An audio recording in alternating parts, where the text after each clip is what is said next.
अग्निकर्म, अग्निकर्म में लिखते हैं क्षार अग्नि गरीयसी क्रियासु व्याख्यात। अग्निकर्म गरीयसी होता है, गरीयसी होता है प्रधान, क्षार से अग्निकर्म प्रधान माना जाता है। तत् दग्धाना रोगाणाम अपुनर्भवम, जिन जिन रोगों को जला दिया जाता है उनको दोबारा होने की संभावना नहीं होती। भेषज शस्त्र क्षार औषध क्षार आद्यो साध्याना तत्साध्यम तवाज, जो भेषज से शस्त्र से आईएमपी क्वेश्चन बन सकता है और क्षार से सिद्ध ना हो उन्हें अग्निकर्म से तत्साध्यम तवाज, उनको अग्निकर्म से सिद्ध किया जा सकता है। लिखना है आपने यहाँ पर गुणों के आधार पर क्षार श्रेष्ठ और कर्म के आधार पर अग्नि। गुणों के आधार पर क्षार श्रेष्ठ होता है, कर्म के आधार पर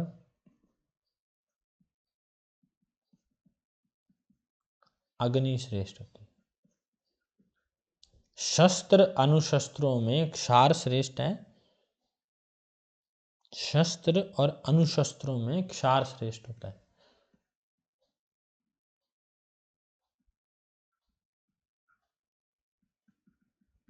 शस्त्र और अनुशस्त्रों में क्षार श्रेष्ठ है, पीछे पढ़ा है हमने। डलहन कहते हैं कि अग्नि इसलिए श्रेष्ठ है कि इसमें पाक का भय नहीं होता, पाक का भय नहीं होता, पाक का भय जो है नहीं होता है। श्लोक नंबर 4,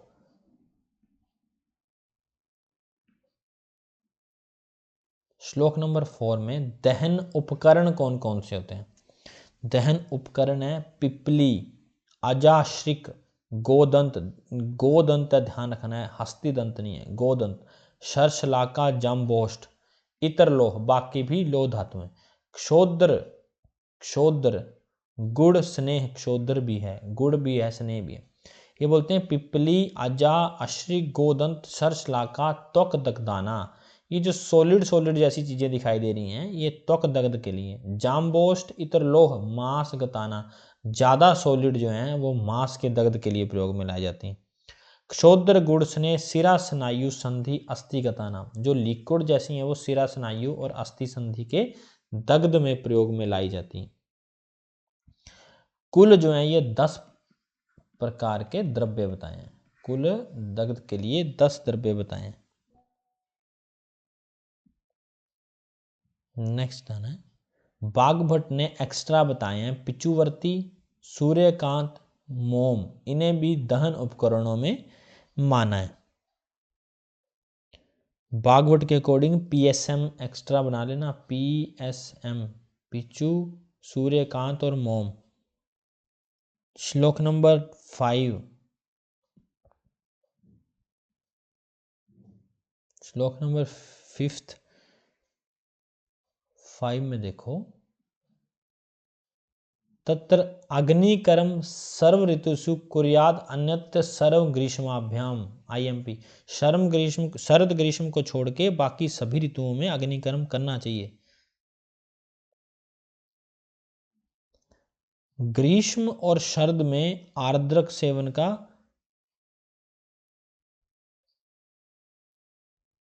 निषेध है बाय भाव प्रकाश, नहीं आर्द्रक सेवन निषेध नहीं है, आर्द्रक सेवन जो है वो बताया है ग्रीष्म और शरद में।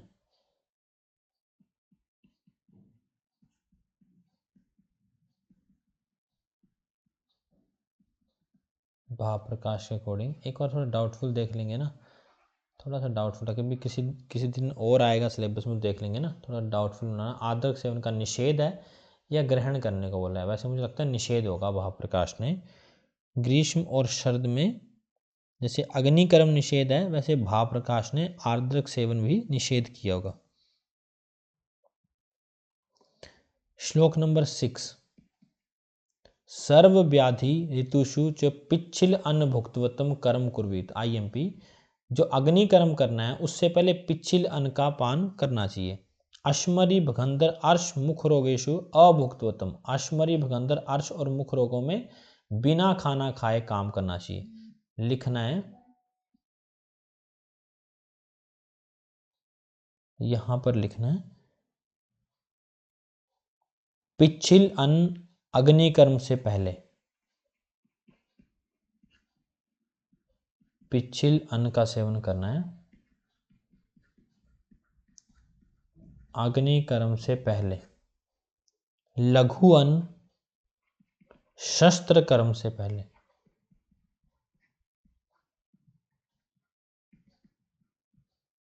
और यवागु सिरावेद से पहले। यवागु सिरावेद से पहले। सिरावेद से पहले यवागु का पान करना चाहिए।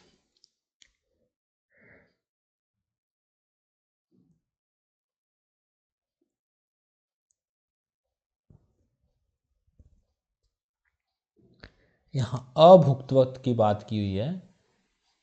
ये जो रोग हैं सभी व्याधियों में पिच्छिद अन्न अग्निकर्म से पहले करना चाहिए। और अश्मरी भगंदर अर्श और मुख रोग में अगर अग्निकर्म करना है तो बिना खिलाए करना है। ये क्वेश्चन भी बन सकता है। बिना खिलाए अभुक्त वक्त अग्निकर्म करना हो तो अश्मरी भगंदर अर्श और मुख रोगों में करना चाहिए। श्लोक नंबर नेक्स्ट, श्लोक नंबर 8 में देखना है त्वक दग्ध, मांस दग्ध, स्नायु दग्ध और अस्थि संधि दग्ध के लक्षण दिए हैं। शब्द प्रादुर्भावो दुर्गंधता त्वक संकोच त्वक दग्ध का लक्षण है। SSD IMP है, बड़े ज़्यादा लक्षण इसमें SS से ही हैं। शब्द प्रादुर्भाव, त्वचा को जलाते हैं तो हल्की चटचट की आवाज़ आती है, दुर्गंध आती है, उसमें रोए जलते हैं और त्वक संकोच हो जाता है, ये त्वक दग्ध का लक्षण है SSD। कपोत वर्ण अल्प शब्यथु वेदना शुष्क संकुचितम वर्णात मास दग्धे। इसमें से क्वेश्चन आया होगा कपोत वर्ण। कपोत वर्ण और अल्प स्वेलिंग दिखाई दे तो उसको मास दग्ध समझे। कृष्ण उन्नत वर्णता, अगर मान लो स्नायु दग्ध हो जाए तो बड़े बड़े फफोले बन जाएंगे, काले कलर का चमड़ी हो जाएगी। कृष्ण उन्नत स्त्राव सन्निरोधश शिरा स्नायु, शिरा स्नायु दग्धे।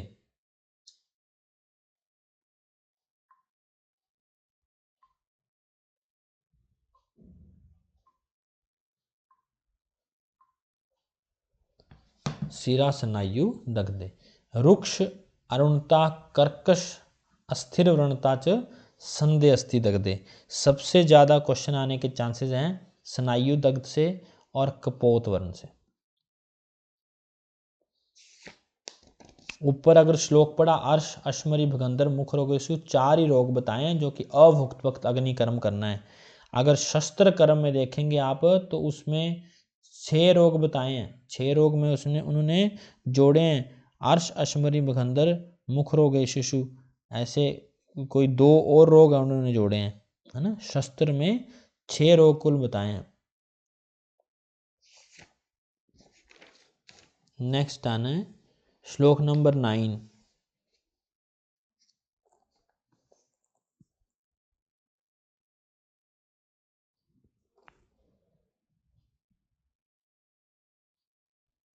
तत्र शिरोरोग अधिमंथो भ्रूललाट शंख प्रदेशे दहित। दहन करना है शिरो रोगों में अगर अधिमंथ में तो भ्रू ललाट और शंख प्रदेश में करना चाहिए। वर्तम रोग में आर्द्र अल्तक प्रतिछन्नम, अल्तक होता है लाक्षा।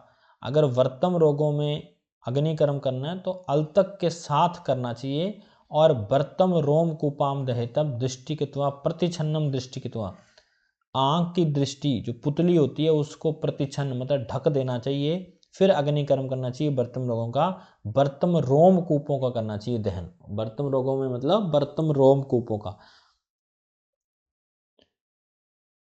यहाँ पर अल्तक एक का अर्थ है माहौर, ऐसे मोहर लगती थी पहले। लाक्षा निर्मित विशेष रंग है जो अष्टांग संग्रह ने लाक्षा रस का प्रयोग बक्षम बालों में निशान लगाने के लिए लिखा है। विमर्श भी देखना है, यहाँ विमर्श जरूर पूछा जाता है कई बार।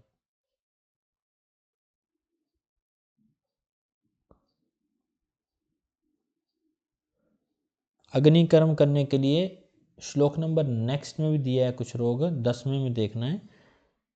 अति उग्र रुझा, ज़्यादा रुझा होने पर आंतर वृद्धि, इनमें भी अग्निकर्म किया जाता है।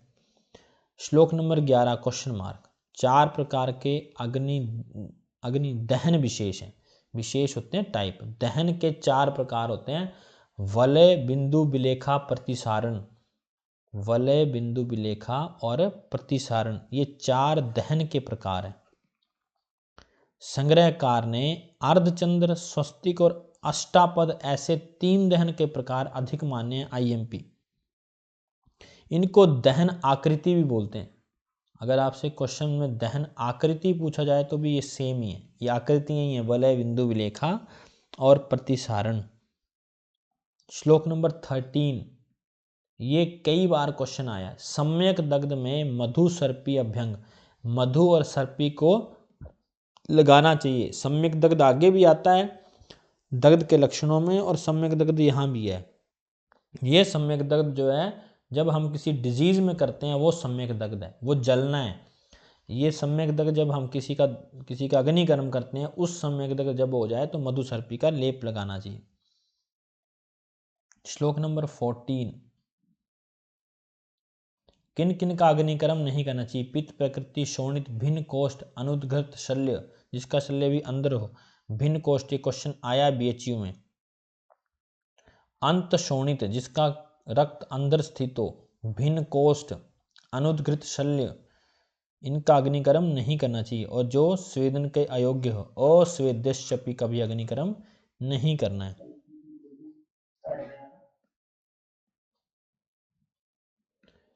नेक्स्ट है अंत शोणित, भिन्न कोष्ठ, अनुद्घृत, शल्य, दुर्बल और अस्वेद, जिनका स्वेदन नहीं करना उनका भी हमें अग्निकर्म नहीं करना चाहिए।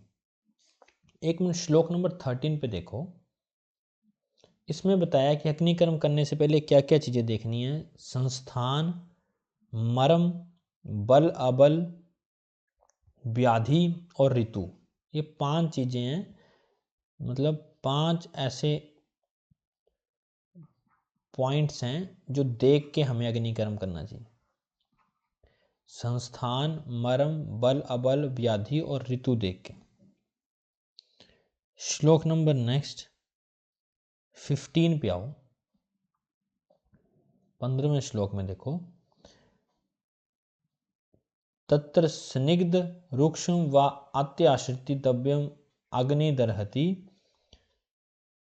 ही स्नेह सूक्ष्म शिरा स्नायु त्वक आदिषु अनुप्रविश्यते दहति तस्मात् स्नेह दग्धे अधिक रुजो भवन्ति। दग्ध जो है वो 2 प्रकार के होते हैं। अतः ऊर्ध्व इतरथा दग्ध लक्षण बक्ष्यमान।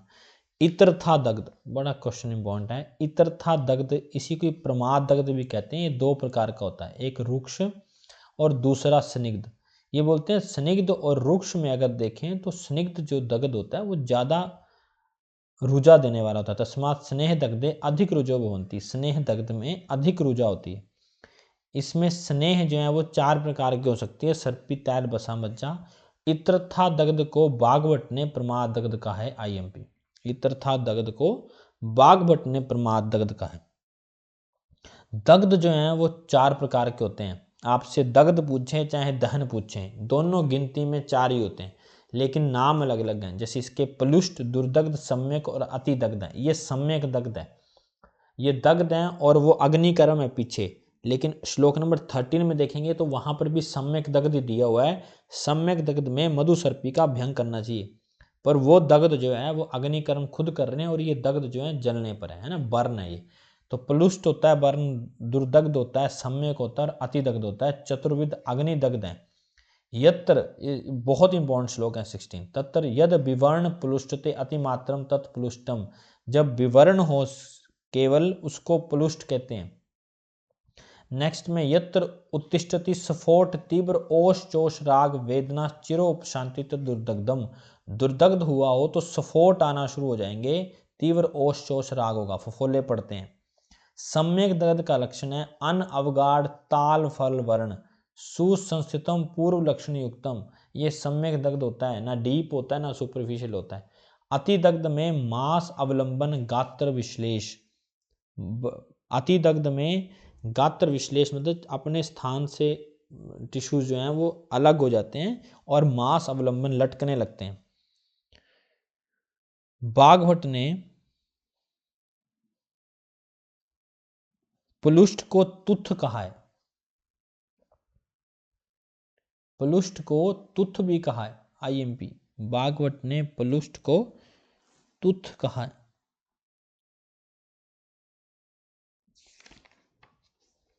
श्लोक नंबर 10।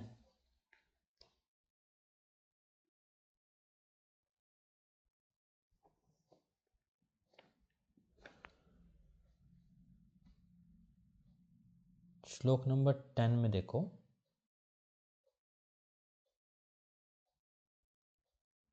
अग्निना कोप्यति भृशम रक्तम भृशम जंतो प्रकोप्यति। अग्नि कुपित होने से रक्त भी प्रकोपित हो जाता है। ततस्तेनैव वेगे पित्त अस्थायी उदीरते, क्योंकि उसके वेग से पित्त जो है वो भी उदीरित होता है। तुल्य वीर्य उभयते रस्तो द्रव्यात, क्योंकि ये दोनों ही एक दूसरे के तुल्य वीर्य होते हैं। अग्नि जो है वो रक्त कुपित करता है, अग्नि और रक्त जो है वो तुल्य वीर्य होते हैं, इसलिए दोनों ही कुपित हो जाते हैं। श्लोक नंबर 19। पुलुष्ट स्या अग्नि प्रतप्तम कार्य उष्ण तथा औषधम क्वेश्चन मार्क। जो पहला दग्ध था पुलुष्ट दग्ध, उसमें उष्ण कर्म, उसकी चिकित्सा है, शीत कर्म नहीं उसकी चिकित्सा। कई बार क्वेश्चन पूछा है कि पुलुष्ट दग्ध की चिकित्सा क्या होती है, उष्ण कर्म में होती है। अगर फर्स्ट स्टेज का बर्न हुआ हो तो उसमें गर्म चिकित्सा की जाती है, उष्ण चिकित्सा की जाती है। तस्मात् सुख्यति उष्णम न तो शीत कथचन, कभी भी उसमें शीत चिकित्सा नहीं करनी चाहिए। श्लोक नंबर 22। श्लोक नंबर 22 में दुर्दग्ध में बताया जाता है, घृत दुर्दग्ध शीत उष्ण दुर्दग्धे क्रिया कुर्यात भिषंग पुनः क्वेश्चन मार्क। दुर्दग्ध में शीत और उष्ण दोनों चिकित्साएं करनी है, लेकिन घृत का आलेप सेक शीत करना चाहिए। अगर घृत का आलेप और सेक करना है तो वो शीत करना है, लेकिन वैसे शीत और उष्ण दोनों दुर्दग्ध में चिकित्साएं की जाती है। घृत का अगर आलेप सेक करना है तो उसको शीत करना चाहिए। श्लोक नंबर 24 में देखो, इनफैक्ट पित्त विदृधिवच सम्यक दग्ध में क्वेश्चन मार्क है, पित्त विदृधि की तरह चिकित्सा करनी चाहिए। अति दग्ध में 26 में, अति दग्ध में चिकित्सा अंडरलाइन करनी है, पित्त विसर्बत। श्लोक नंबर 26 में लास्ट लाइन है, बाकी रहने दो चाहे, पित्त विसर्बत चिकित्सा करनी चाहिए। पीछे भी हमने पढ़ा है सम्यक दग्ध में मधुसर्पीय अभ्यंग करने को बोला है, तो इससे कंफ्यूज नहीं होना है, क्योंकि ये बर्न है, ये दग्ध है पित्त विदृतिवत, और ये मधुसर्पी जो है ये दिया गया जब अग्नि कर्म करते हैं। पर क्वेश्चन कैसे भी बनेगा, आपने दोनों जो है वो पॉइंट ऑफ व्यू ध्यान में रखने, तब क्वेश्चन निकलेगा आपका। श्लोक नंबर 27।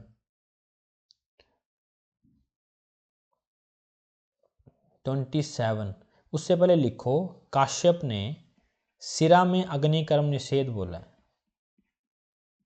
सिरा में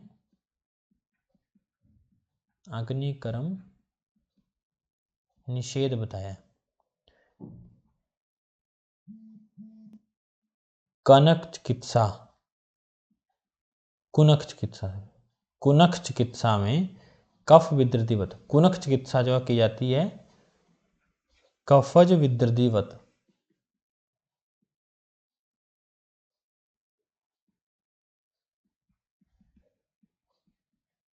कुनक चिकित्सा की जाती है कफज विदृतिवत।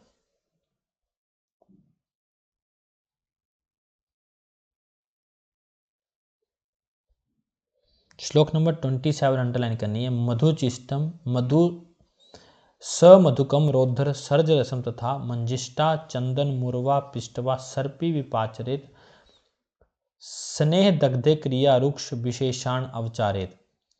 ये कहने जा रहे हैं कि ये जो ऐसा सर्पी होती है अग्निदग्ध में उत्तन रोपण माना है। आप थोड़ा सा अंडरलाइन करके हल्का सा ध्यान रखना है कि मधुचिष्टा मधुकम रोद्धर सर्जरस, अगर ऐसा कोई घी बनाया जा रहा है इन द्रव्यों से तो वो सभी अग्नि दग्धों में उत्तम रोपक माना है। और स्नेह दग्ध हुआ हो तब रुक्ष क्रिया करनी है। कोई दग्ध हुआ हो तो उसमें अगर घृत का प्रयोग किया जाए तो मधुचिष्टा मधुक रौद्र सर्जरस इस प्रकार का घी बनाया हुआ तो वो उत्तम व्रण रोपक होता है। अगर दग्ध स्नेह से हुआ है तो रुक्षवत अवचारण करना है। नेक्स्ट श्लोक नंबर 29, ये बहुत इंपॉर्टेंट कंसेप्ट है। धूमो उपहत, जो अग्नि से, जैसे किसी घर में आग लग जाती है, फिर जो है वो वहाँ धुएं में जो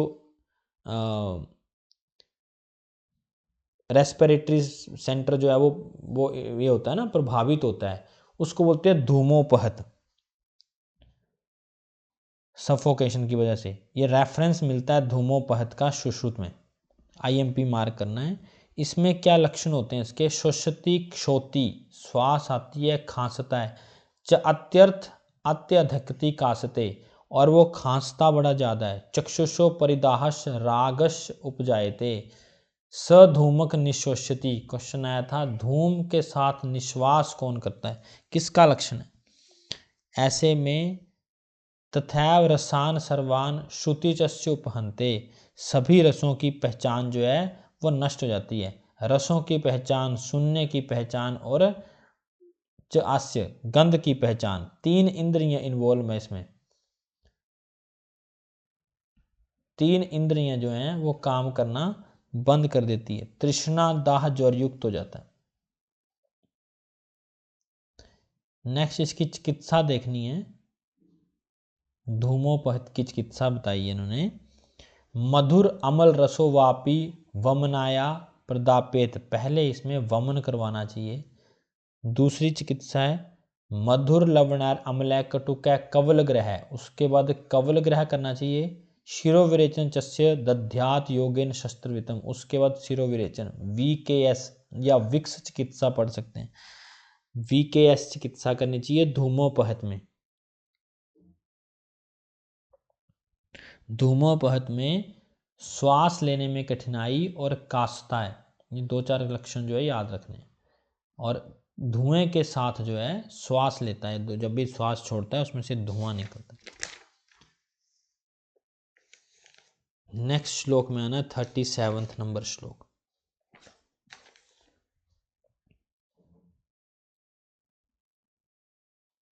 श्लोक नंबर 37, इसमें से भी क्वेश्चन आए हैं। उष्णवात आतप दग्धैर शीत कार्य विधि सदा। उष्णवात आतप मतलब अगर कोई धूप में, या जिसको बोलते हैं लू लग जाना, यहाँ लिखा है तेज धूप में दग्ध हो जाए तो शीत क्रिया करनी चाहिए। शीत वर्षा अनिल दग्धै स्निग्ध उष्ण चस्यते, क्वेश्चन मार्क लगाओ।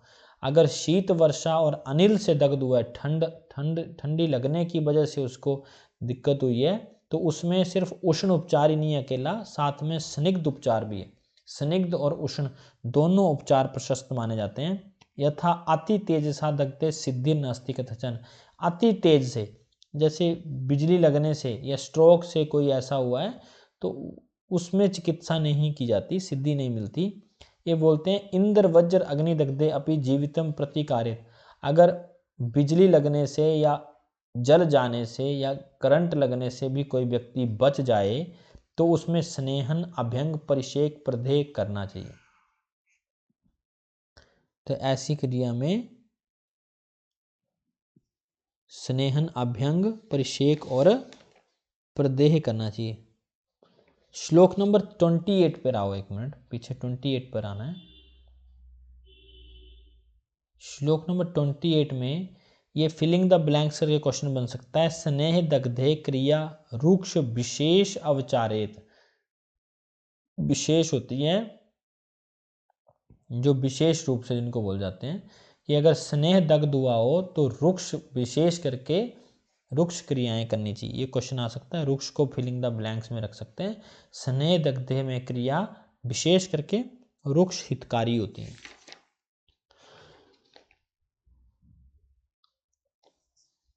और अग्नि दग्ध रोपक जो बताया गया इसी 28 में, इसको मधुचिष्टादि सर्पी भी बोला जा सकता है। वो मधुचिष्टादि सर्पी भी पूछ सकते हैं। मधुचिष्टादि सर्पी, ठीक है, ये क्या है, उत्तम व्रणरोपक है, उत्तम व्रणरोपक माना है। ठीक है, तो आज के लिए ना